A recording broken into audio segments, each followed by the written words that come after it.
Hello students, आज हम लोग पढ़ने वाले हैं कैपेसिटर का वो पार्ट जो कॉम्पिटिटिव एग्जाम्स में काफी रिपीटेडली आता है। ठीक है, और वो है इनफाइनाइट चेन ऑफ कैपेसिटर्स। ठीक है, इस तरह के प्रॉब्लम्स कॉम्पिटिटिव एग्जाम्स में कई बार आते हैं, तो इसको देखना इम्पोर्टेंट है। ठीक है, इनफाइनाइट चेन ऑफ कैपेसिटर्स।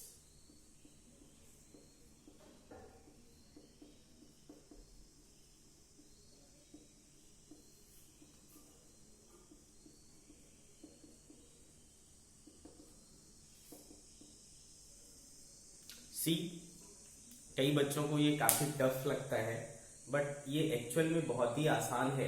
ठीक है, आप अगर इसको ध्यान से देखेंगे तो आपसे इस टाइप के प्रॉब्लम बहुत ही आसानी से बन जाएंगे। ठीक है, तो चलो देखते हैं इसको करते कैसे है।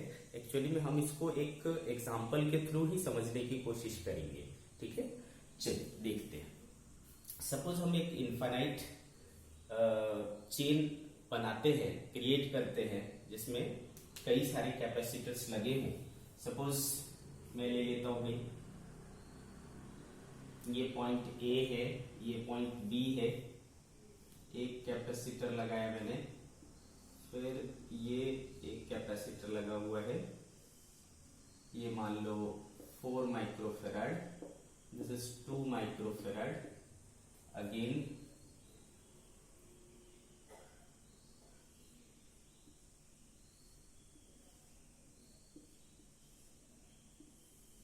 again 4 microfarad and 2 microfarad, again 4 microfarad and 2 microfarad, again 4 microfarad and 2 microfarad and so on, है ना। The series will continue to infinite. ठीक है, इस सीरीज को इनफाइनाइट तक कंटिन्यू होना है। अब इसे हमें क्या करना है, सॉल्व करना है। फाइंड सी इक्विवेलेंट, है ना, बिटवीन किसके, ए और बी, यानी सी ए और बी के बीच में निकालना है। ठीक है, this we have to find.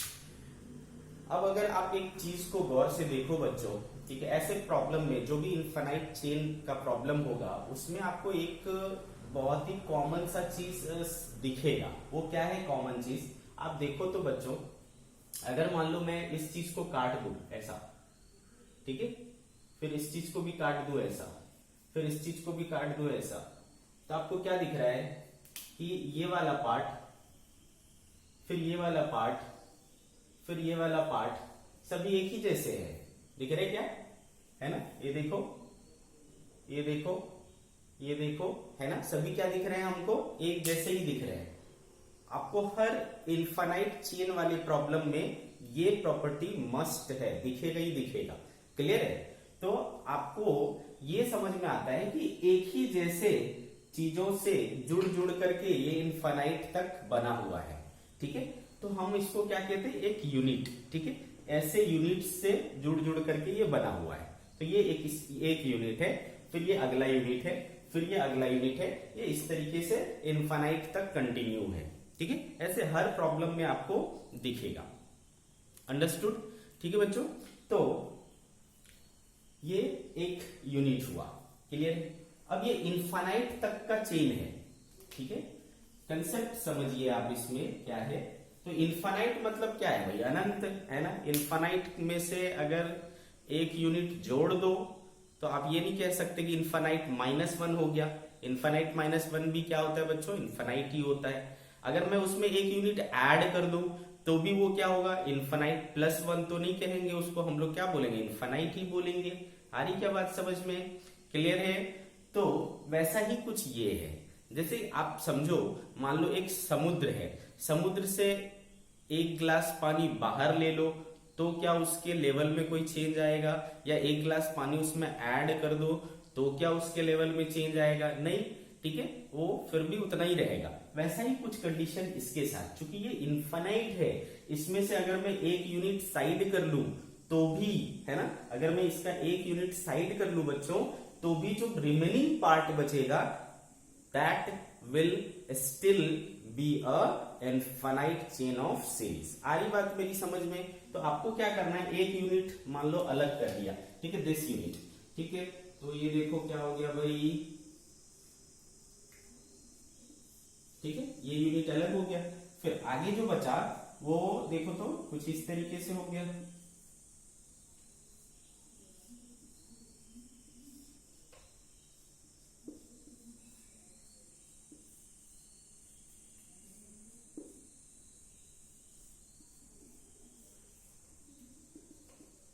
ठीक है बच्चों। तो ये जो रिमेनिंग पार्ट है ना, ये जो रिमेनिंग पार्ट है वो अभी भी क्या दिख रहा है हमको, इनफाइनाइट सीरीज है। हरी बात समझ में? तो क्लियर है बात। तो मैं मान लेता हूं कि ये जो पूरा इनफाइनाइट सीरीज है ना, ये जो पूरा इनफाइनाइट सीरीज है इसका टोटल आया मान लो सी इक्विवेलेंट, ठीक है, इसका क्या आया, सी इक्विवेलेंट आया। क्लियर है? आ रही बात समझ में आपको? इस पूरे सीरीज का माना कि ये कितना है, सी इक्विवेलेंट है, ठीक है, या फिर मान लेता हूं कि कितना है, सी है, ठीक है। इस पूरे इनफाइनाइट सीरीज का कैपेसिटेंस है ना, net capacitance, effective capacitance C है, ठीक, इतनी बात समझ में आ गई। फिर मैंने क्या बोला कि मैंने इससे एक यूनिट अलग कर लिया, कितना, 4 माइक्रोफेराड है, 2 माइक्रोफेराड है, मैंने एक सीरीज, एक यूनिट को अलग कर लिया। जो रिमेनिंग सीरीज बचा, क्या वो अब भी इनफाइनाइट सीरीज है? तो आप बोलोगे ऑब्वियसली है सर, एक ही तो हटा, एक हटाने से क्या इंफिनिटी पे कोई चेंज पड़ेगा? नहीं पड़ेगा। तो ये जो रिमेनिंग पार्ट है वो अभी भी क्या है, एक इनफाइनाइट सीरीज है। तो हम इसके बदले क्या लिख सकते, अब इनफाइनाइट है तो हमने तो मान रखा है इनफाइनाइट का कितना, सी। तो ये वाला जो पार्ट है बच्चों उसका क्या आ जाएगा, सी आ जाएगा। आ रही क्लियर बात समझ में? तो ये वाला जो पार्ट है बच्चों उसका हमने ऑलरेडी है ना इक्विवेलेंट क्या मान रखा है, सी मान रखा है। तो इसके बदले हम क्या पुट कर लेंगे बच्चों, सी पुट कर लेंगे। तो ये हो गया हमारा सी। अंडरस्टूड? ठीक है, this is how we have to proceed A और बी के बीच में।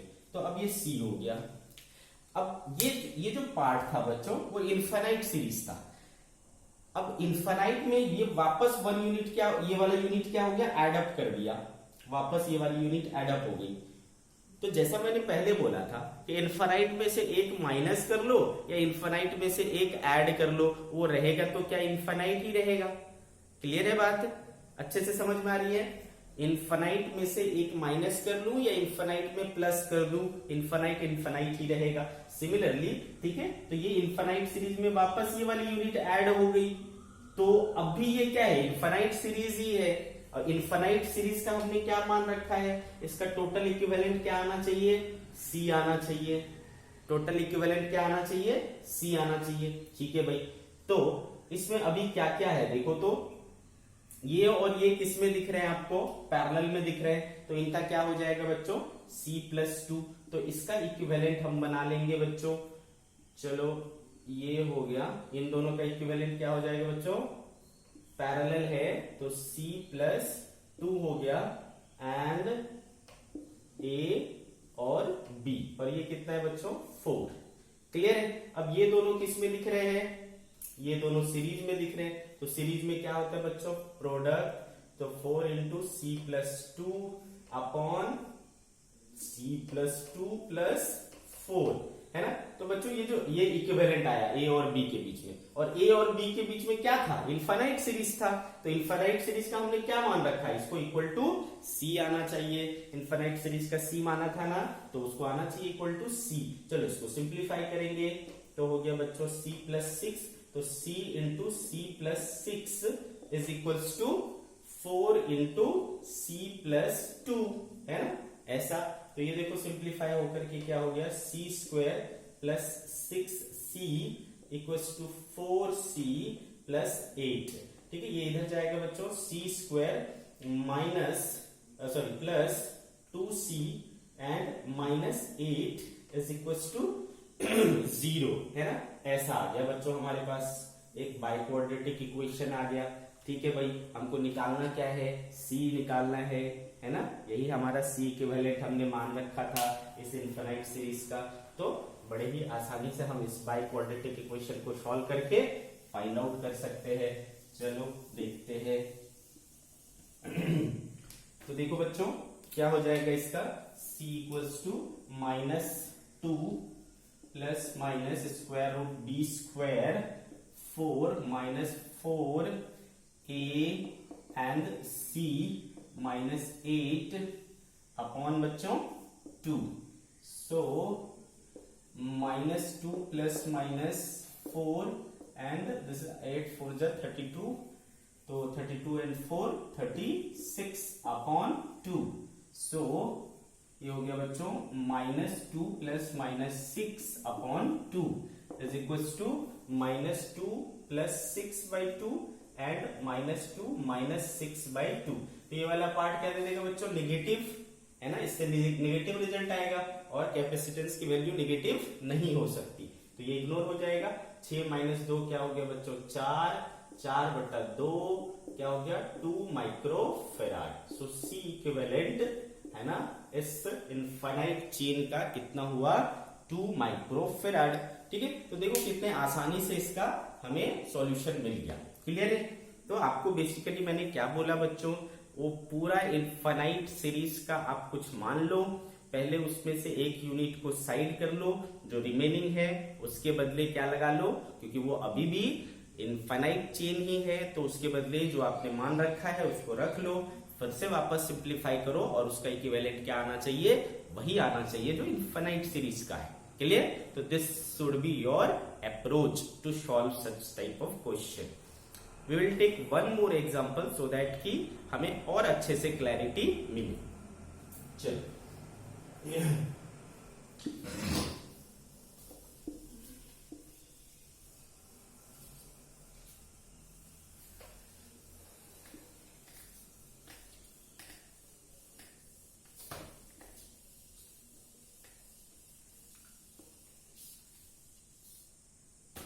अब सपोज हम एक एग्जांपल ले लेते हैं।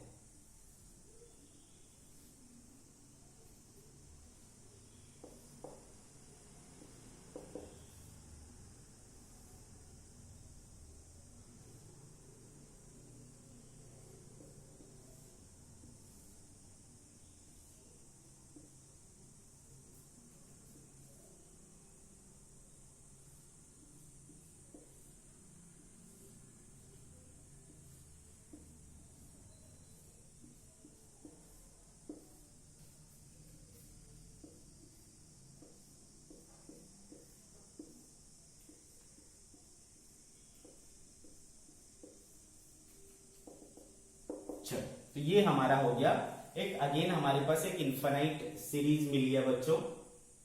क्लियर है। अगेन हमारे पास एक इनफाइनाइट सीरीज मिल गया। अब इसे हमें क्या करना है, सॉल्व करना है।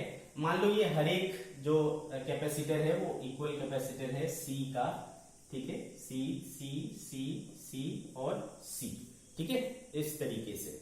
Now we have to find the C equivalent. ठीक है, तो C इक्विवेलेंट यानी C A और B के बीच में इक्विवेलेंट निकालना है। तो अगेन हमारा क्या प्रोसेस होना चाहिए, हमको कैसे आगे बढ़ना चाहिए। तो सबसे पहले ये ढूंढना चाहिए कि कौन सा यूनिट है जो रिपीट हो रहा है। ठीक है, which is the unit which is repeating itself. ठीक है, जो अपने आप को रिपीट कर रहा है। तो आप गौर से देखें। ठीक है बच्चों, तो क्या दिख रहा है, ये यहां से काट लो, फिर ये यहां से काट लो, फिर आप यहां से काट लो, फिर आप यहां से काट लो। क्या दिख रहा है बच्चों, तो यही यूनिट बार बार है ना। देखो ये है ना, सभी बराबर है, एक ही जैसे यूनिट है। तो ऐसे यूनिट्स को एड अप किया है बस, और कुछ नहीं। ठीक है, तो सिंपल सी बात है, अगर मान लो इसका टोटल इक्विवेलेंट कैपेसिटेंस क्या है, सपोज CAB। ठीक है बच्चों, इसका मान लिया इस इनफाइनाइट चेन का जो इक्विवेलेंट कैपेसिटेंस आएगा वो आएगा कितना, CAB। ठीक है, अब हम क्या करेंगे बच्चों, एक यूनिट को साइड कर लेंगे, है ना, यही हमारा प्रोसेस है। तो चलो एक यूनिट को साइड कर लेते हैं।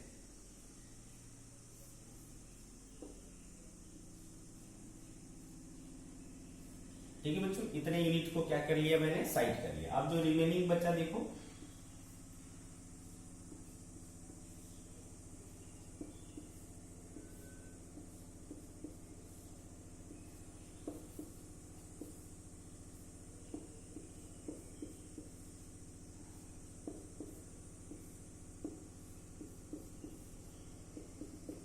ठीक है बच्चों, तो ये कुछ ऐसा आ गया।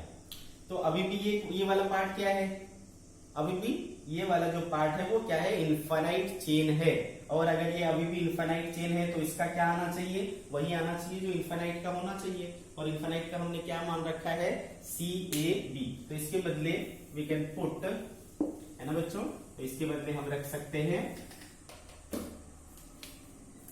CAD।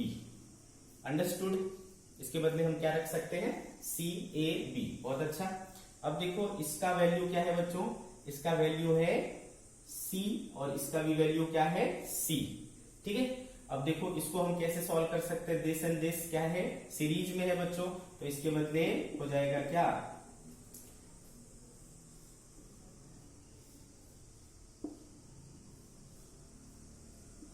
ठीक है। तो ये C है और इसके बदले क्या लग जाएगा सीरीज में, C into CAB upon C plus CAB, ऐसा हो जाएगा। क्लियर है, अच्छे से समझ में आ रहा है। तो ये A और B के बीच में है ना। तो बच्चों जब हमने इस यूनिट को वापस इसमें ऐड कर दिया तब भी ये क्या है, इनफाइनाइट सीरीज ही है। तो इनका जो इक्विवेलेंट आना चाहिए वो अभी भी क्या आना चाहिए, इनफाइनाइट के बराबर आना चाहिए, यानी CAB आना चाहिए। ठीक है। तो अब देखो इसको, अब ये और ये आपको किस में दिख रहे हैं बच्चों, ये और ये हमको दिख रहे हैं पैरेलल में। पैरेलल में यहाँ क्या हो जाता है, सीधा एड अप हो जाता है। तो इनका जो इक्विवेलेंट सर्किट बनेगा बच्चों कुछ इस तरीके से बनेगा, A और B के बीच में, और ये कितना हो जाएगा, ठीक है, A और B के बीच में, A और B के बीच में इनफाइनाइट सीरीज है तो ऑब्वियसली उसका क्या आना चाहिए, CAB जो हमने मान रखा है इज इक्वल्स टू, यहां से देख करके क्या लग रहा है, ये दोनों पैरेलल में है, एड अप हो जाएगा। तो C plus C into CAB by C plus CAB। Clear है बात। तो इस तरीके का हमारे पास आया। ओके। अब देखो इसको हम क्या करेंगे क्या कर सकते हैं, CAB, ठीक है बच्चों, CAB माइनस C, ठीक है, ये इधर चला जाएगा और ये इधर आकर के मल्टीप्लाई हो जाएगा। तो C plus CAB is equal to C into CAB, है कि नहीं, ऐसा कुछ इक्वेशन बन जाएगा। तो चलो इसको कर लेते हैं बच्चों, CAB into C plus CAB का स्क्वायर माइनस C स्क्वायर और minus C into CAB equals to C into CAB। ठीक है बच्चों, तो ऐसा कुछ बन रहा है। तो C इंटू CAB प्लस और माइनस कैंसिल हो गया। क्लियर है बात। तो हमारे पास एक इक्वेशन निकल करके आ रहा है, ये C स्क्वायर उधर चला गया और C स्क्वायर उधर चला गया, इधर ही रहने दो इसको। तो हम अपने को निकालना क्या है, CAB ना, तो CAB का स्क्वायर वो उधर से आ जाएगा माइनस C इंटू CAB और इधर से हो जाएगा ये minus C square is equal to 0। ठीक है। तो ये इक्वेशन हम लोग को मिल रहा है। ठीक है, CAB का square minus C into CAB minus C का स्क्वायर। बहुत अच्छा। ठीक है, तो इस बाइक हमको निकालना क्या है भाई, CAB फाइंड आउट करना है। तो बाई क्वाड्रेटिक इक्वेशन हम सॉल्व कर लेंगे और CAB को फाइंड आउट कर लेंगे। चलो देखते हैं कैसे करेंगे। C तो हो जाएगा बच्चों CAB equals to minus B, तो माइनस B क्या हो गया बच्चों, प्लस C हो गया, plus minus square root of B square, B कितना है C, तो C स्क्वायर हो गया माइनस 4A कितना है 1 और C कितना है बच्चों माइनस C स्क्वायर। ठीक है, upon 2। So C plus minus, ये माइनस माइनस प्लस हो गया, 4C स्क्वायर 5C स्क्वायर हो गया upon 2। So C plus minus root 5C upon 2। ठीक है बच्चों, तो ये हो गया आपका C कॉमन हो गया 1 प्लस माइनस रूट 5 बाई 2, तो C into 1 plus root 5 by 2 है ना, और एक क्या हो जाएगा बच्चों C 1 माइनस √5/2। तो ये वाला जो वैल्यू है वो नेगेटिव हो जाएगा, तो नेगेटिव कैपेसिटेंस पॉसिबल नहीं है, तो ये खत्म हो जाएगा। बचेगा क्या? C * 1 + √5/2। This is equivalent capacitance between A and B। ठीक है बच्चों, equivalent capacitance between A and B is 1 + √5/2। Okay, so this way you have to solve the problems based on infinite chain। ठीक है, बहुत ही अच्छे से स्टेप वाइज आप जाएंगे, बहुत ही आसानी से आपको इसका रिजल्ट मिल जाता है। क्लियर बच्चों? चलो, तो आप इसके ऊपर बेस्ड क्वेश्चंस ढूंढ करके प्रैक्टिस करिए। आगे हम लोग क्या पढ़े भाई? आगे जो हमें पढ़ना है वो है व्हीटस्टोन ब्रिज। ठीक है बच्चों, व्हीटस्टोन ब्रिज, इसके बारे में ज्यादा डिटेल में अपन करंट इलेक्ट्रिसिटी चैप्टर में पढ़ेंगे। यहां पर हम सिर्फ ये सीखेंगे कि व्हीटस्टोन ब्रिज होता क्या है। ठीक है, क्लियर बच्चों? व्हीटस्टोन ब्रिज, क्लियर बच्चों? व्हीटस्टोन ब्रिज, देखो अगर आपको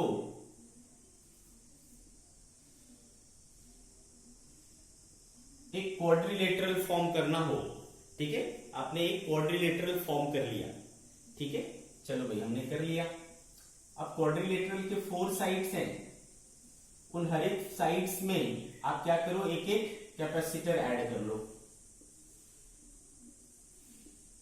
क्लियर है?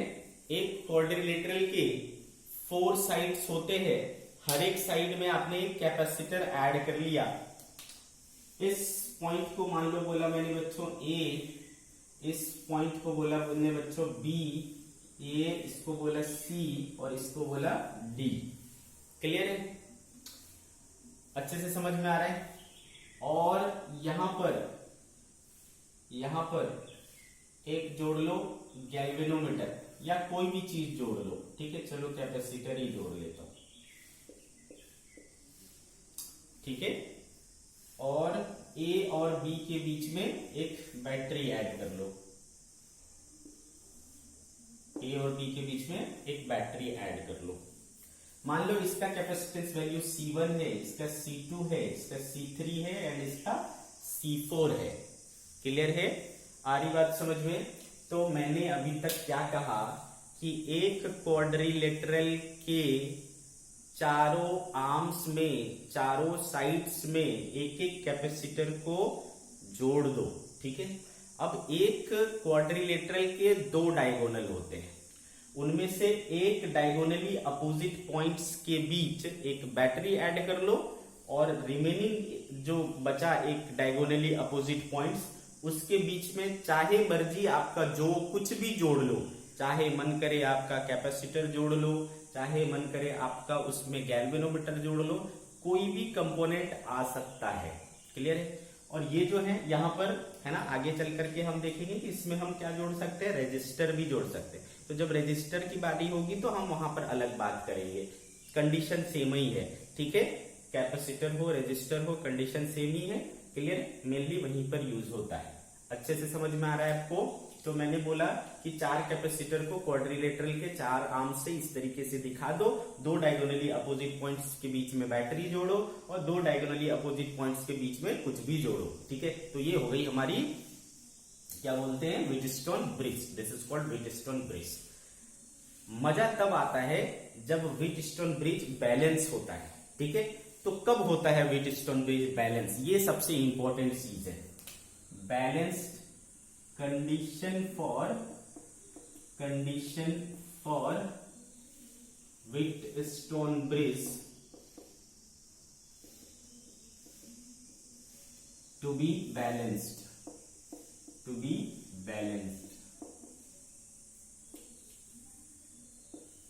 ठीक है बच्चों?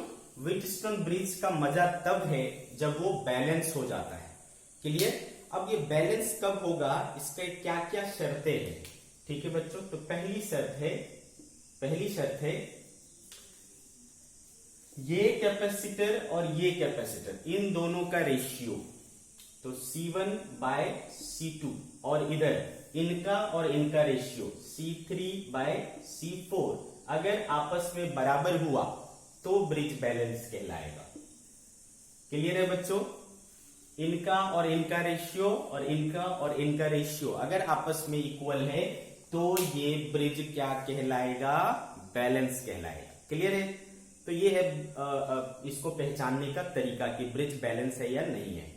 दूसरा और क्या बात है भाई कि अगर ब्रिज बैलेंस हो गया, C1/C2 और C3/C4 इक्वल आया, तो ये पॉइंट और ये पॉइंट का जो पोटेंशियल है VC और VD वो क्या हो जाएगा? बराबर हो जाएगा।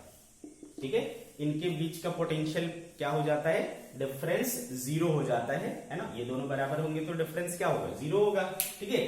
तो VC और VD है ना आपस में क्या हो जाते हैं? इक्वल हो जाता है जब ब्रिज बैलेंस होता है। अंडरस्टूड? या फिर आप ऐसा बोल सकते हो कि VC और VD बराबर होगा तो ब्रिज बैलेंस हो जाएगा।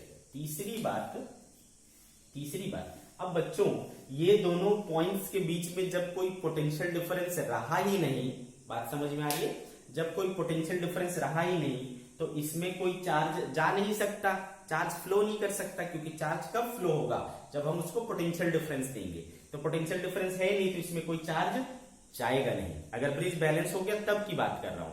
ठीक है? हर समय ब्रिज बैलेंस हो ऐसा जरूरी नहीं है। ये रेशियो बराबर नहीं होगा तो ब्रिज बैलेंस नहीं होगा। ब्रिज बैलेंस नहीं होगा तो फिर इसमें ये दोनों पोटेंशियल डिफरेंस जीरो नहीं आएगा। ठीक है? और पोटेंशियल डिफरेंस जीरो नहीं आएगा तब चार्ज फ्लो करेगा। बट जब है ना, मेनली हम इसको यूज तभी करते हैं जब ब्रिज बैलेंस होता है। ठीक है? तो जब ब्रिज बैलेंस होगा तो यहाँ का और यहाँ का पोटेंशियल जीरो सेम हो जाएगा, पोटेंशियल डिफरेंस जीरो हो जाएगा। पोटेंशियल डिफरेंस नहीं होगा तो क्यू नहीं होगा, मतलब चार्ज फ्लो नहीं करेगा उस ब्रांच में। अंडरस्टूड? जब उस ब्रांच में चार्ज फ्लो ही नहीं कर रहा है तो फिर इसके लगाने का मतलब क्या है? तो आप क्या कर सकते हो बच्चों? ब्रिज बैलेंस होने के कंडीशन में है ना, इनके बीच जो कुछ भी हो, कोई भी कंपोनेंट हो, आप उसको क्या कर सकते हो? रिमूव कर सकते हो, हटा सकते हो। उसका कोई मतलब नहीं है उस सर्किट में। समझ गए क्या? तो इससे क्या फायदा होता है? इससे क्या फायदा होता है? जब ये लगा हुआ था, अगर मुझे कोई A और B के बीच में इक्विवेलेंट कैपेसिटेंस निकालने बोलता तो मैं चकरा जाता। मैं क्या करूं? कौन सीरीज में है, कौन पैरेलल में है, समझ ही नहीं आ रहा है। ठीक है? वही चीज जब हमको समझ आ गया कि ब्रिज बैलेंस है तो फिर इसको हटा करके अब देखो बहुत ही आसानी से समझ में आ रहा है कि ये और ये क्या है? सीरीज में है, इसको सॉल्व कर लेंगे। ये और ये भी क्या है? सीरीज में है, इसको सॉल्व कर लेंगे। फिर ये ब्रांच और ये ब्रांच क्या है? पैरेलल में है, उसको सॉल्व कर लेंगे। ए और बी के बीच में कैपेसिटेंस फाइंड आउट हो जाएगा। ठीक है? तो इससे चीजें क्या हो जाती है? काफी आसान हो जाती है। तो तीसरी बात क्या है बच्चों? तो इसके बीच के जो कंपोनेंट है उसको आप रिमूव कर सकते हो। ठीक है? जो कुछ भी रहे। ठीक है? तो ये तीन बातें व्हीटस्टोन ब्रिज हमें सिखाती है। ठीक है? क्लियर है? अच्छे से समझा? अच्छा, अब हर समय आपको बैटरी कनेक्ट करके नहीं देगा, हर समय बैटरी कनेक्ट करके नहीं देगा। आपको बस ये ध्यान रखना है कि जिसके जिसके बीच में आपको इक्विवेलेंट कैपेसिटेंस निकालने बोला है, ए और बी के बीच में इक्विवेलेंट कैपेसिटेंस निकालने बोला है, तो आप ए और बी के बीच की चीजों को नहीं हटा सकते। क्लियर है मेरी बात? अगर मान लो इसमें ऐसा भी होता,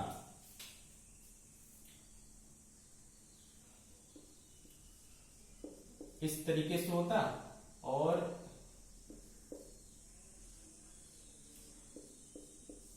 ऐसा होता, मान लो सर्किट। देखो ये और कितना कॉम्प्लिकेटेड हो गया है ना, ये और भी ज्यादा कॉम्प्लिकेटेड हो गया। अच्छे से समझ में आ रहा है आपको बात? और भी ज्यादा कॉम्प्लिकेटेड हो गया ये। तो फिर हम इसको कैसे सॉल्व करते हैं? क्लियर है? तो बच्चों हमको किसके बीच पूछा है ये इंपॉर्टेंट है। अगर मान लो मेरे को ए और बी के बीच पूछा है, ठीक है, तो आप सोच सकते हो सर, ऐसा भी तो सोच सकते हो मतलब ये और ये और ये और ये अगर बराबर हो गया तो इसको उड़ा दूंगा। ठीक है? लेकिन जिसके बीच पूछा है, ए और बी के बीच में अगर पूछा है, तो इसका मतलब ए और बी के बीच में बैटरी जुड़ेगी। क्लियर बात है? ए और बी के बीच में बैटरी जुड़ेगी। जब ए और बी के बीच में बैटरी जुड़ी है, यानी पोटेंशियल डिफरेंस जुड़ा हुआ है, तो वहां तो पोटेंशियल डिफरेंस जीरो होने का सवाल ही पैदा नहीं होता। अगर बैटरी जुड़ा तो इसका मतलब ये हाई पोटेंशियल पर है और ये लो पोटेंशियल पर है, तो पोटेंशियल डिफरेंस है। और पोटेंशियल डिफरेंस है तो यहां पर क्या होगा, चार्ज फ्लो होगा। तो आप इसको तो नहीं कर सकते, हमेशा किसको वो किया जाता है ब्रिज बैलेंस होने की कंडीशन में, है ना, उसके रिमेनिंग वाला, तो ये वाला है ना, यहां पर आ रही बात समझ में, यहां पर ये दोनों वो हो सकता है, तो हम इस वाले ब्रांच को क्या कर सकते हैं, हटा सकते हैं हमेशा, है ना। ऐसा ही करेंगे, जिसमें बैटरी कनेक्टेड है या जो आपका टारगेट है उस डायगोनल को छोड़ करके दूसरे जो रिमेनिंग डायगोनल है उसके बीच के कंपोनेंट्स को आप हटा सकते हो। तो अभी भी देखो ये बहुत ही आसान है, ये दोनों सीरीज में, ये दोनों सीरीज में, ये दोनों सीरीज में, और ये सभी आपस में पैरेलल में, ठीक है। तो देखो इतना कॉम्प्लिकेटेड सर्किट भी बहुत ही आसानी से सॉल्व हो जाता है with the help of Wheatstone bridge. Clear है बच्चों, तो ये चीज आपको ध्यान में रखना है। अच्छे से समझ में आ रहा है व्हीटस्टोन ब्रिज को आपको कैसे सॉल्व करना है, ठीक है भाई। तो व्हीटस्टोन ब्रिज का अभी फिलहाल ये समझ में आया कि इक्विवेलेंट कैपेसिटेंस वगैरह निकालना काफी आसान हो जाएगा अगर हमें व्हीटस्टोन ब्रिज आता है। तो चलो इसके ऊपर कुछ एग्जांपल्स ले लेते हैं।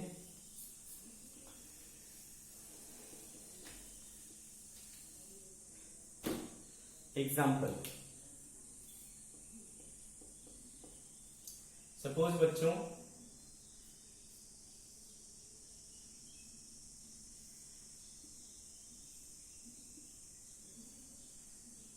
ए बी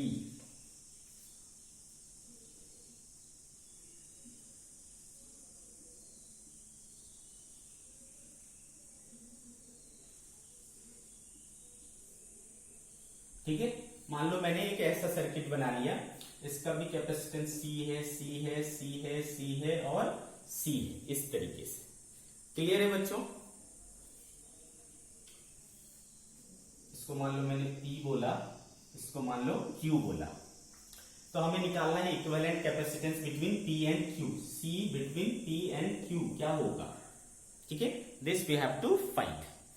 तो क्या ये आपको व्हीटस्टोन ब्रिज दिख रहा है, दिख रहा है क्या, नहीं दिख रहा है।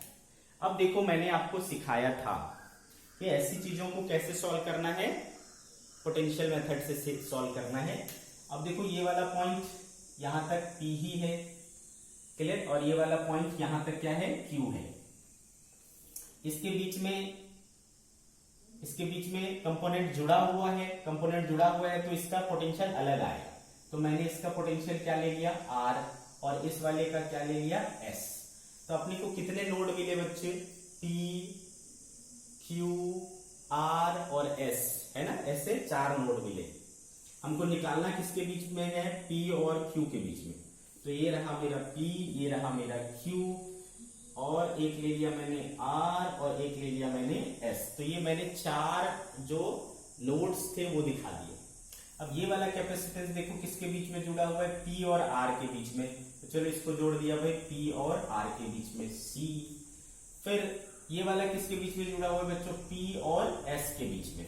तो P और S के बीच में ये वाला जोड़ दिया, ठीक है। फिर ये वाला देखो किसके बीच में, R और S के बीच में। तो भाई R और S तो ये है, तो इसके बीच में जोड़ दिया, ठीक है। फिर देखो ये किसके बीच में, S और Q के बीच में। तो भाई इसको जोड़ दिया S और Q के बीच में। फिर देखो इसको R और Q के बीच में, तो ये जोड़ दिया भाई R और Q के बीच में। अब देखो क्या ये बहुत अच्छे से क्लियरली दिख रहा है क्या, कि ये क्या फॉर्म कर रहा है, व्हीटस्टोन ब्रिज फॉर्म कर रहा है। ये क्या फॉर्म कर रहा है बच्चों, व्हीटस्टोन ब्रिज फॉर्म कर रहा है, बहुत अच्छे से दिख रहा है हमको। क्लियर है, ठीक है भाई। अब हमको निकालना किसके बीच में है, P और Q के बीच में, है ना, P और Q के बीच में निकालना है। तो उसके जो रिमेनिंग डायगोनल है वो R एंड S है। अब सबसे पहले चेक करना है क्या आपको रेशियो सेम है। तो देखो C बाई C कितना हुआ, 1, इधर C बाई C क्या हुआ, 1, तो इक्वल हो गया कि नहीं, 1 और 1, ठीक है। तो यहाँ पर दोनों का जो रेशियो है वो इक्वल आ रहा है, मतलब हमारा ब्रिज बैलेंस है। हमारा ब्रिज बैलेंस है तो किसको रिमूव कर सकते हैं, इसको रिमूव कर सकते हैं। चलो तो इसको हमने रिमूव कर दिया बस। तो अब देखो ये बदल गया भाई, पॉइंट P है, पॉइंट Q है, इधर क्या है बच्चे, इधर है C और C, ठीक है, और इधर क्या है C और C। इस तरीके से सी सी सी सी। अब ये दोनों किस में दिख रहे हैं बच्चों? सीरीज में, तो क्या हो जाएगा C/2। ये दोनों किस में दिख रहे हैं? सीरीज में, तो क्या हो जाएगा C/2। तो C/2 और C/2 P Q, तो ये दोनों किस में दिख रहे हैं बच्चों? पैरेलल में, तो C/2 प्लस C/2 क्या हो गया? C। So this is P and Q के बीच में C। ठीक है, तो फाइनली जो है P और Q के बीच में कितना कैपेसिटेंस आया? C आया। अंडरस्टूड? तो इस तरीके से अपने को सॉल्व करना है बच्चों। अच्छे से समझ में आ रहा है आपको? क्लियर है?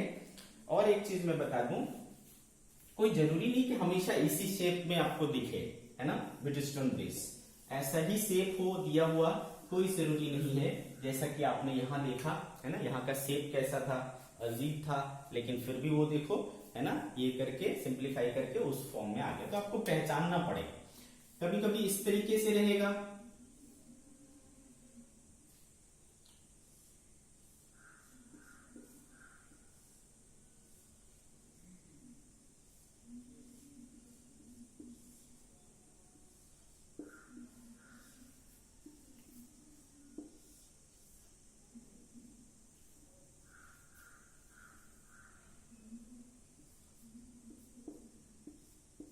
ठीक है बच्चों। कभी ऐसा रहेगा, मान लो A और B, और ये मान लो C और ये मान लो D। ठीक है, ऐसा मान लो इधर मैंने जोड़ दिया क्या? 2 माइक्रोफेराड, इधर डाल दिया मैंने 4 माइक्रोफेराड, इधर डाल दिया मैंने 6 माइक्रोफेराड, और इधर डाल दिया मैंने 12 माइक्रोफेराड। ठीक है, और ये मान लिया 10 माइक्रोफेराड। ठीक है, इस तरीके से। और आपको बोला गया है कि बताओ भाई ए और बी के बीच में इक्विवेलेंट कैपेसिटेंस क्या है?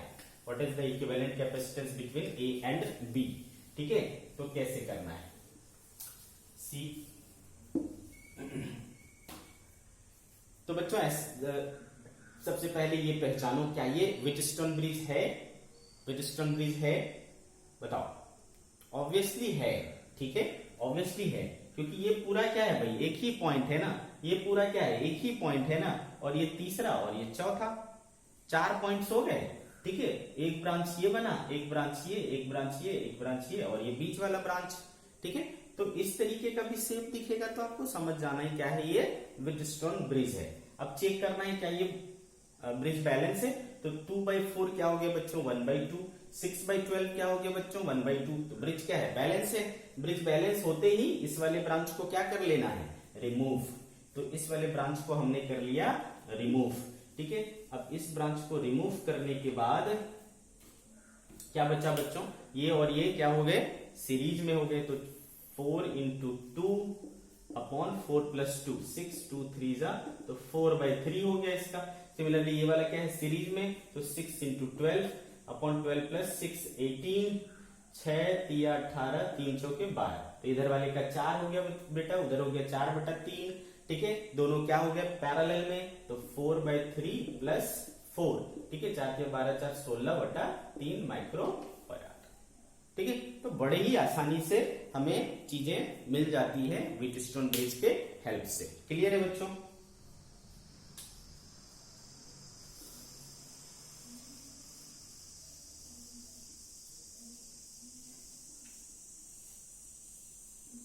चलो आगे बढ़ेंगे हम लोग आज, और अब देखेंगे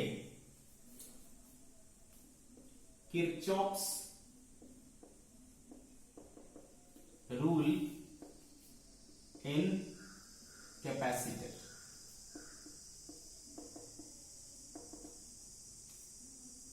किरचॉफ्स रूल इन कैपेसिटर। ठीक है भाई, किरचॉफ्स के रूल आपको इलेक्ट्रिसिटी में भी मिलेगा, करंट इलेक्ट्रिसिटी में, और यहां भी आपको देखने को मिल रहा है। ठीक है, चलो किरचॉफ्स रूल का पहला जो है वो है, कहलाता है बच्चों जंक्शन रूल। जंक्शन रूल क्या होता है? जंक्शन रूल आप समझिए। मान लो बच्चों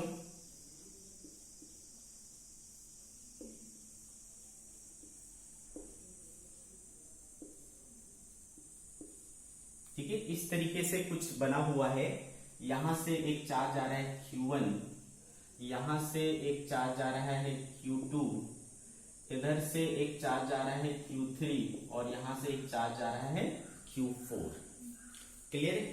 तो आप देखो ये जो Q1 है, Q2 है, Q3 है, Q4 है, ये सब कहां पर मिल रहे हैं? ऑब्वियसली यहां पर इस पॉइंट पर मिल रहे हैं, है ना। Q1 इधर से, Q2 इधर से, Q3, Q4, है ना, इस तरीके से, है ना। अगर मिलन होगा तो उसका कहाँ होगा? इनका, इन सबके पाथ का मीटिंग पॉइंट, है ना, जंक्शन कहाँ है? यहाँ है। समझ गए क्या? अब अगर मैं बोलूं कि आप इस जंक्शन पर खड़े हो जाओ, है ना, आप इस जंक्शन पर खड़े हो करके आप ये पता करो कि कौन कौन आपके पास आ रहे हैं और कौन कौन आपसे दूर जा रहे हैं, मतलब कौन कौन से चार्ज इस जंक्शन पर इनकमिंग है और कौन कौन से चार्ज इस जंक्शन से आउटगोइंग है।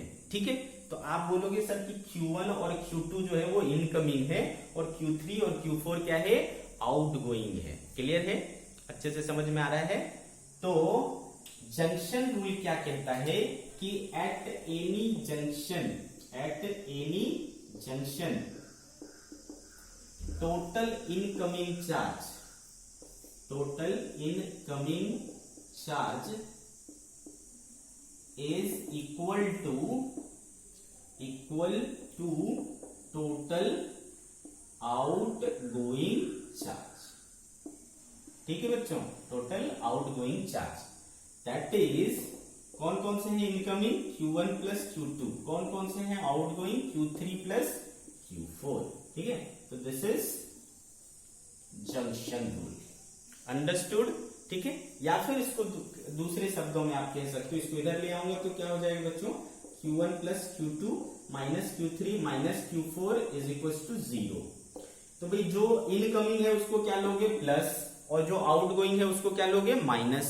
तो अब ऐसे सभी इनकमिंग और आउटगोइंग का अलजेब्रिक सम करोगे किसी जंक्शन पर तो वो क्या आएगा? 0 आएगा। तो आप इसको दूसरे शब्दों में इस तरीके से बोल सकते हैं कि the algebraic sum of all the incoming and outgoing charges at any junction is equal to 0। ठीक है बच्चों, तो ऐसा भी बोल सकते हो। ठीक है, तो ये हो गया आपका जंक्शन रूल। बहुत ही सिंपल है, अच्छे से समझ में आया होगा आपको। ठीक है, बेसिकली ये कुछ नया चीज नहीं है, हमने पढ़ा है कंजर्वेशन ऑफ चार्ज। ठीक है, कंजर्वेशन ऑफ चार्ज क्या कहता है कि टोटल चार्ज जो होता है वो हमेशा कंजर्व्ड होता है। तो भाई, है ना, अगर यहां से Q1 आया, Q2 आया, है ना, तो यहां पर ना तो क्रिएट हो सकता है चार्ज, ना तो डिस्ट्रॉय हो सकता है। तो भाई जितना आया तो उतना जाना पड़ेगा ना। क्लियर है बात? तो ये बेसिकली इसके ऊपर बेस्ड है चार्ज कंजर्वेशन, है ना, चार्ज कंजर्वेशन। ये भी आपसे पूछा जा सकता है कि जंक्शन रूल किस पे बेस्ड है? तो सर चार्ज कंजर्वेशन के रूल पर बेस्ड है। समझ गए क्या? Junction rule is charge conservation rule पर बेस्ड है। अंडरस्टूड? सो चलो,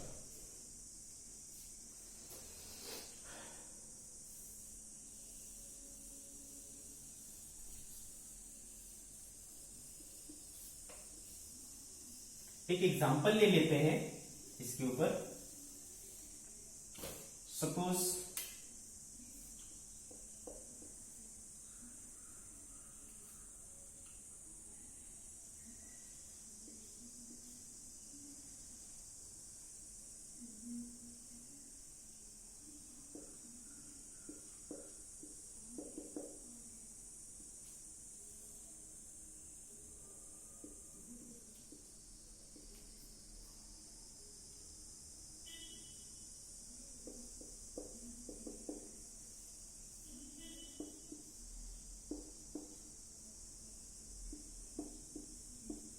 ऐसा कुछ है।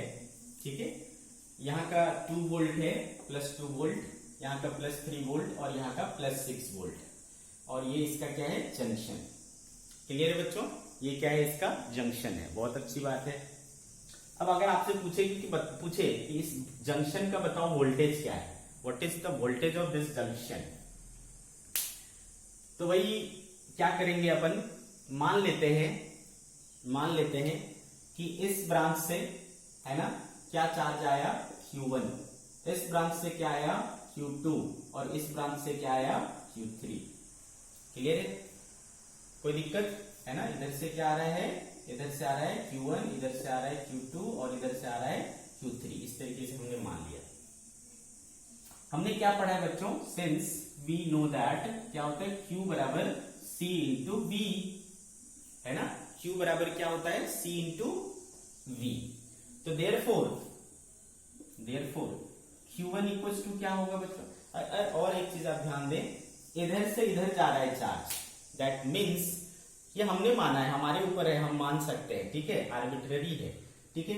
तो हमने अगर इसको इधर से इधर माना है, इसका मतलब ये हायर चार्ज है और ये ये हायर पोटेंशियल है और ये लोअर पोटेंशियल, क्योंकि चार्ज कहां से कहां जाएगा, higher potential to lower potential जाएगा।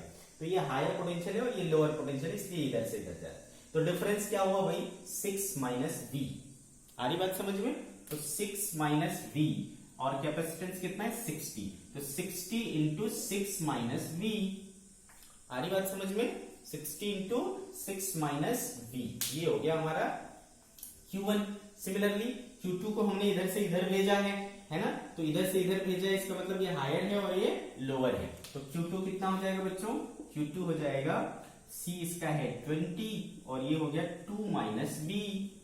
अंडरस्टूड? सिमिलरली इधर देखो, इधर से इधर भेजा मतलब ये हायर और ये लोअर। तो Q3 कितना हो गया बच्चों? 30 इंटू 3 माइनस V। ओके, अब देखो इस जंक्शन पर ये इनकमिंग और ये इनकमिंग, सभी इनकमिंग है। तो क्या हो गया बच्चों? Q1 plus Q2 plus Q3, है ना? आउटगोइंग है ही, तो इक्वल टू क्या हो गया, 0। क्लियर है? तो Q1 plus Q2 plus Q3 equals to 0 रख दो बच्चों। Q1 कितना हो गया, 60 into 6 minus V plus 20 into 2 minus V plus 30 into 3 minus V is equals to 0। ठीक है, तो ये कितना हो गया भाई, 360 minus 60V 40 minus 20V 90 minus 30V is equals to 0। 360 and 40 490 490, ठीक है बच्चों, minus 60 20 80 and 30 minus 110V is equals to 0। ठीक है बच्चों, तो 490 इज इक्वल्स टू 110V, ये गया, तो V इक्वल्स टू क्या आया बच्चों, 49/11। सो this is the value of V। Clear? तो इस तरीके से आप यूज कर सकते हैं, है ना, जंक्शन रूल को। अंडरस्टूड? दूसरा जो इसका रूल है कहलाता है बच्चों लूप रूल। किरचॉफ्स का सेकंड रूल लूप रूल कहलाता है। क्या होता है, चलो देखते हैं। इसका भी बहुत ज्यादा यूज है, बहुत यूज करते हैं हम लोग इसको।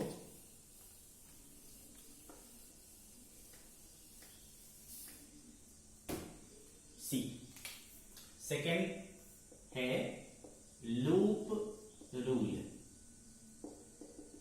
इस लूप रूल में क्या कहा जाता है कि अगर एक क्लोज कंडक्टिंग पाथ है, एक क्लोज सर्किट है, ठीक है, एक क्लोज सर्किट में क्या क्या हो सकता है, एक सोर्स ऑफ बैटरी होगा, सोर्स ऑफ पोटेंशियल डिफरेंस होगा, और दूसरा क्या होगा, वहां पर ड्रॉप होता है। ठीक है, मीन्स जैसे कि मैंने एक कैपेसिटर लगाया बच्चों, ये दूसरा कैपेसिटर लगाया और इधर एक बैटरी लगाया। ठीक है, तो बैटरी के पास क्या होता है, ईएमएफ होता है, ईएमएफ होगा या पोटेंशियल डिफरेंस होगा। ठीक है, ऐसा। और यहां पर क्या होगा बच्चों, मान लो Q चार्ज फ्लो कर रहा है, इसका C1 है, इसका C2 है, सीरीज में है, तो इसमें भी क्या होगा, सेम चार्ज फ्लो करेगा। ठीक है, तो चूंकि क्या होता है बच्चों, Q equals to C into V होता है, Q equals to C into V, तो V बराबर क्या, Q बाय C। तो यहां पर क्या होगा बेटा, वोल्टेज में ड्रॉप होगा, तो Q बाय C1 यहां पर हो जाएगा और Q बाय C2 यहां पर हो जाएगा। आ रही बात समझ में? तो ये क्या है, सोर्स है, और ये सब क्या है, ड्रॉप्स है। यहां पर वोल्टेज ड्रॉप कर रहा है, मतलब यहां वोल्टेज लूज हो रहा है। समझ गए क्या? क्लियर है बात? तो इस तरीके से एक सर्किट में, एक क्लोज कंडक्टिंग पाथ में क्या होगा, सोर्स ऑफ ईएमएफ होगा एंड वोल्टेज ड्रॉप्स होंगे। क्लियर? तो लूप रूल क्या कहता है कि जब हम एक लूप में, एक क्लोज कंडक्टिंग पाथ में, जब हम इन सारे का, किसका, ऑल द वोल्टेज ड्रॉप्स और ईएमएफ का, है ना, अलजेब्रिक सम करेंगे, तो हमेशा क्या आएगा, 0 आएगा। क्लियर? तो इन अ क्लोज कंडक्टिंग सर्किट, ठीक है बच्चों, algebraic sum of all voltage drops and EMFs, all voltage drops and EMFs is always zero, ठीक है बच्चों। तो बेसिकली बैटरी क्या करता है भाई, एनर्जी सप्लाई करता है। ये लोग क्या करते हैं, एनर्जी को खर्च करते हैं। तो बेसिकली जो लूप रूल है ना, वो एनर्जी कंजर्वेशन के ऊपर बेस्ड है, एनर्जी कंजर्वेशन, ठीक है। बेसिकली ये लूप रूल जो है वो एनर्जी कंजर्वेशन पे था और जंक्शन रूल चार्ज कंजर्वेशन पे था, ठीक भाई। ये बात अपने को समझ में आ गई, ठीक है। अब जब आप लूप रूल लिखेंगे, है ना, लूप रूल जब आप लिखेंगे किसी एक क्लोज कंडक्टिंग पाथ के लिए यानी क्लोज सर्किट के लिए, तो आपको एक साइन कन्वेंशन याद रखना है, ठीक है। ये बहुत इंपॉर्टेंट है, ये अगर आपको नहीं समझ में आए तो दिक्कत हो जाएगी। साइन कन्वेंशन, साइन कन्वेंशन,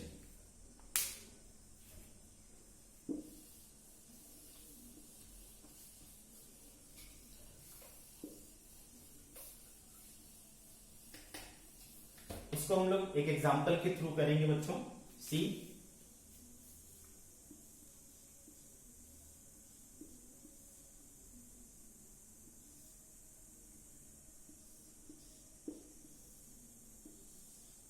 ठीक है, ऐसा है मान लो। तो मान ये प्लस बट है, ये माइनस है, ठीक है बच्चों। ये क्लोज कंडक्टिंग पाथ हो गया। अब इसमें क्या होगा, चार्ज फ्लो होगा। क्योंकि यहां पर एक ही बैटरी लगा हुआ है ना, एक ही बैटरी लगा हुआ है, एक ही बैटरी लगा हुआ है, तो हम लोग कंफर्म होते हैं कि पॉजिटिव टर्मिनल से निकलेगा और नेगेटिव टर्मिनल को जाएगा, है ना। इस तरीके से फ्लो करके ऐसा एक क्यू चार्ज जाएगा, क्लियर है। इसमें हम श्योर है, बट कई जगह आप श्योर नहीं होगे, एक से ज्यादा बैटरी होगा या कॉम्प्लिकेटेड होगा तो आप श्योर नहीं होगे। तो फिर आप इंडिपेंडेंट हो, जो मन करे आप डायरेक्शन चूज कर लो, ठीक है बच्चों। जो मन करे आपका डायरेक्शन चूज कर लो, तो ही तो डायरेक्शन पॉसिबल है, या तो क्लॉकवाइज या तो एंटी क्लॉकवाइज, ठीक है। तो इस तरीके से आपको डायरेक्शन चूज कर लेना है। अब डायरेक्शन चूज करने के बाद अगर आपका रिजल्ट पॉजिटिव आया तो इसका मतलब आपने जो डायरेक्शन माना था वो करेक्ट था, और अगर नेगेटिव आया तो इसका मतलब आपने जो डायरेक्शन माना था वो गलत था, उसका उल्टा होगा। तो फिर आप उसको जो पहले माने थे उसका उल्टा कर लेंगे, बस और कुछ नहीं है इसमें, ठीक है। तो ये बात हमको समझ में आ गई। अब मान लो यहाँ का कैपेसिटेंस क्या है भाई, C1, यहाँ का कैपेसिटेंस क्या है, C2। क्या रूल है आप समझिए, रूल क्या है आप समझ, साइन कन्वेंशन। पहला अगर मान लो ये कैपेसिटर है, ठीक है, ये कैपेसिटर है और चार्ज इसमें इस डायरेक्शन में फ्लो कर रहा है, ठीक है, चार्ज इसके इस डायरेक्शन में फ्लो कर रहा है। आ रही बात समझ में, ऐसे चार्ज इस डायरेक्शन में फ्लो कर रहा है, अच्छे से समझ में आ रहा है। और मैं, है ना, मैं ऑब्जर्वेशन कैसे स्टार्ट कर रहा हूं, वो भी मैं ऐसे ही स्टार्ट कर रहा हूं, ठीक है। मतलब हमारे चलने का उस लूप में हम जिस तरफ चल रहे हैं वो भी मेरा क्या है, इसी डायरेक्शन में, ठीक है। आ रही बात समझ में। तो हमेशा, ठीक है बच्चों, हमेशा क्या होगा, ड्रॉप होगा। तो माइनस लोगे, माइनस कितना, क्यू बराबर सी वी, तो वी बराबर क्या होगा बच्चों, क्यू बाई सी। तो यहां पर क्या हो जाएगा, ऐसा ड्रॉप हो जाएगा, क्लियर।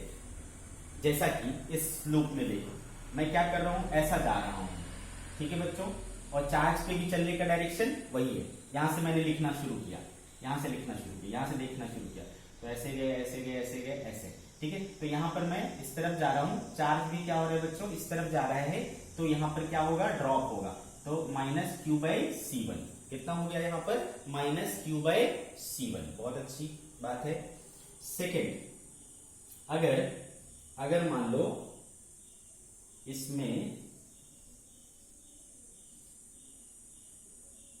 चार्ज यूं फ्लो कर रहा है और मैं कैसे घूम रहा हूं, इस तरीके से, ठीक है। ऑब्जर्वेशन क्या हो रहा है, हमारे ऑब्जर्वेशन के, मान लो हम ऐसा जाते और ये चार्ज इस तरीके से घूम के आता है, ठीक है। तो मेरे ऑब्जर्वेशन के अपोजिट में है, तो फिर क्या होगा बच्चों, बेसिकली आप इसको इस तरीके से समझ सकते हो कि ये चार्ज क्या है, पॉजिटिव है ना, तो ये जहां पर घुसेगा तो उसको क्या कर देगा, प्लस कर देगा, ठीक है। और जिससे निकलेगा उसको क्या कर देगा, माइनस कर देगा। सिमिलरली यहां पर देखो ये पॉजिटिव चार्ज है, जिस पर घुसेगा उसको क्या कर देगा, प्लस, और जिससे निकलेगा उसको क्या कर देगा, माइनस। तो ये पॉजिटिव प्लेट, ये निगेटिव प्लेट। अब अगर आप इस तरफ से इस तरफ जा रहे हो, है ना, आप इस तरफ से इस तरफ जा रहे हो, तो देखो ये प्लस है और ये माइनस है, ये हायर है और ये लोअर है। मतलब ये पॉजिटिव प्लेट हमेशा किस पे होता है, हायर पोटेंशियल पर होता है, नेगेटिव प्लेट किस पर होता है, लोअर पोटेंशियल पर। तो आप क्या हो रहे हो, हायर से लोअर जा रहे हो ना बच्चों, हायर से लोअर। अब हायर से लोअर जाओगे तो डिफरेंस क्या आया, डिफरेंस क्या आया, निगेटिव। आ रही कि नहीं बात समझ में, प्लस से माइनस जाऊंगा तो डिफरेंस क्या आएगा, माइनस आएगा, तो इसलिए माइनस क्यू बाई सी, ऐसे भी सोच सकते हो। सिमिलरली यहां देखो, यहां पर मैं क्या हो रहा हूं, ये प्लस है ये माइनस है, मैं इधर से चल रहा हूं इधर से चल रहा हूं, तो मैं माइनस से प्लस गया, माइनस से प्लस गया, तो मेरा जो चेंज आया क्या आया, पॉजिटिव आया। तो पॉजिटिव आया तो प्लस क्यू बाई सी, तो यहां पर आपको क्या लिखना है, प्लस क्यू बाई सी। ये दो बातें समझ में आई। तीसरी बात बैटरी की, अगर मान लो बैटरी इस तरीके से, तो इसका मतलब ये प्लस है और ये माइनस है। अगर मैं इस तरफ जा रहा हूं, ठीक है बच्चों, मेरा ऑब्जर्वेशन किधर हो रहा है, इस तरफ हो रहा है, तो मैं क्या हो रहा हूं, प्लस से माइनस जा रहा हूं, प्लस से माइनस जा रहा हूं, मतलब हायर से लोअर, हायर से लोअर, तो मेरा क्या हुआ है, डिमोशन हुआ है ना, तो माइनस लेना पड़ेगा, माइनस ई। क्लियर है, माइनस ई, जो बैटरी का ईएमएफ है अगर ई, तो माइनस ई, ठीक है। सिमिलरली अगर मैं इधर से इधर जा रहा हूं, है ना, ये माइनस है और ये प्लस है, तो क्या हो जाएगा बच्चों, माइनस से प्लस जा रहा हूं, माइनस से प्लस, मतलब माइनस का मतलब यहां माइनस नहीं होता, माइनस का मतलब लोअर पोटेंशियल, तो लोअर पोटेंशियल से हायर पोटेंशियल जा रहा हूं, तो मैं बढ़ रहा हूं, इंक्रीज हो रहा हूं, तो पॉजिटिव, तो प्लस ई हो जाएगा। तो इस तरीके से आपको लेना है, अंडरस्टूड। अब जैसे कि मैं इसमें लिखता हूं, चलो यहां से घूमना शुरू करता हूं, तो क्या हो जाएगा बच्चों, सेम डायरेक्शन में हूं तो ये हो जाएगा minus Q by C one, ठीक है। यहां पर क्या हो जाएगा, सेम डायरेक्शन में हूं, क्या हो जाएगा, minus Q by C two. फिर यहां से घुमा घुमा घुमा घुमा, यहां से देखो माइनस से प्लस, बढ़ रहा हूं तो plus, plus E is equal to 0, ठीक है। So this is the equation, है ना, तो ऐसा आप एक इक्वेशन मिलेगा आपको। क्लियर है बात, इस तरीके से आपको एक इक्वेशन मिलेगा। जितने लूप होंगे बच्चों उतने आपको बनेंगे, ठीक है, जितने लूप होंगे उतने आपको इक्वेशंस बनेंगे, ठीक है। जितने इक्वेशन बनेंगे उतने अननोन होंगे, आप सॉल्व करिए और आपको आंसर मिलेगा, ठीक है बच्चों। तो आज के लेक्चर में हम लोग यहीं पर फिनिश करते हैं, ठीक है। इसके ऊपर जंक्शन लूप रूल के ऊपर प्रॉब्लम्स हम नेक्स्ट लेक्चर में करेंगे, ठीक है बच्चों।